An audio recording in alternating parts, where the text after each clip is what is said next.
کیا لوگ یہ خیال کیے ہوئے ہیں کہ صرف یہ کہنے سے کہ ہم ایمان لے آئے چھوڑ دیے جائیں گے اور ان کی آزمائش نہیں کی جائے گی؟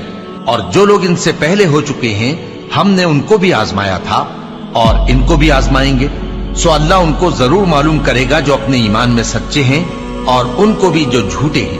کیا وہ لوگ جو برے کام کرتے ہیں یہ سمجھے ہوئے ہیں کہ یہ ہمارے قابو سے نکل جائیں گے؟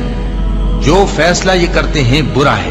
جو شخص اللہ کی ملاقات کی امید رکھتا ہو تو اللہ کا مقرر کیا ہوا وقت ضرور آنے والا ہے، اور وہ سننے والا ہے، جاننے والا ہے۔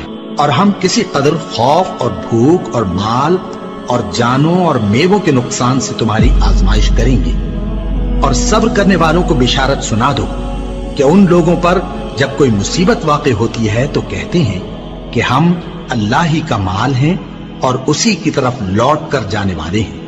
یہی لوگ ہیں جن پر ان کے پروردگار کی عنایتیں ہیں اور خصوصی رحمت بھی ہے، اور یہی سیدھے رستے پر ہیں۔ اور اے پیغمبر، ہم نے تم سے پہلے کسی آدمی کو بقائے دوام نہیں بخشا، بھلا اگر تم مر جاؤ تو کیا یہ لوگ ہمیشہ رہیں گے؟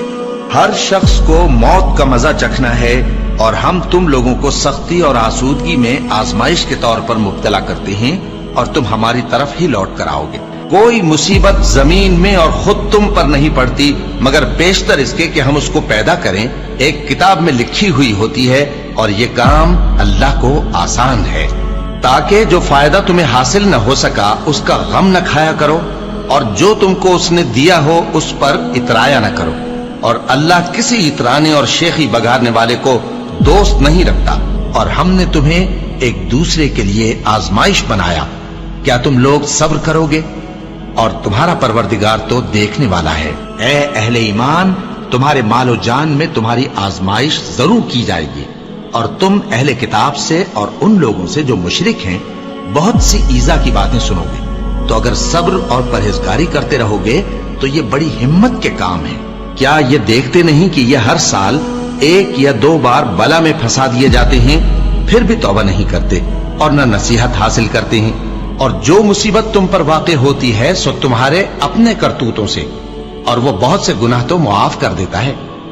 اور تم زمین میں اللہ کو عاجز نہیں کر سکتے، اور اللہ کے سوا نہ تمہارا کوئی دوست ہے اور نہ مددگار۔ کیا تم یہ خیال کرتے ہو کہ یوں ہی بہشت میں داخل ہو جاؤ گے؟ اور ابھی تم کو پہلے لوگوں کی سی مشکلیں تو پیش آئی ہی نہیں۔ ان کو بڑی بڑی سختیاں اور تکلیفیں پہنچیں، اور وہ صعوبتوں میں ہلا ہلا دیے گئے، یہاں تک کہ پیغمبر اور مومن لوگ جو ان کے ساتھ تھے سب پکار اٹھے کہ کب اللہ کی مدد آئے گی۔ دیکھو، اللہ کی مدد ان قریب آیا چاہتی ہے۔ اللہ کسی شخص کو اس کی طاقت سے زیادہ کا ذمہ دار نہیں بناتا۔ اچھے کام کرے گا تو اس کو ان کا فائدہ ملے گا، برے کرے گا تو اسے ان کا نقصان پہنچے گا۔ اے پروردگار، اگر ہم سے بھول یا چوک ہو گئی ہو تو ہم سے مواخذہ نہ کیجو۔ اے پروردگار، ہم پر ایسا بوجھ نہ ڈالیو جیسا تو نے ہم سے پہلے لوگوں پر ڈالا تھا۔ اے پروردگار، جتنا بوجھ اٹھانے کی ہم میں طاقت نہیں اتنا بوجھ ہم پر نہ رکھیو، اور اے پروردگار، ہمارے گناہوں سے درگزر کر اور ہمیں بخش دے اور ہم پر رحم فرما۔ تو ہی ہمارا مددگار ہے، سو ہم کو کافروں پر غالب کر۔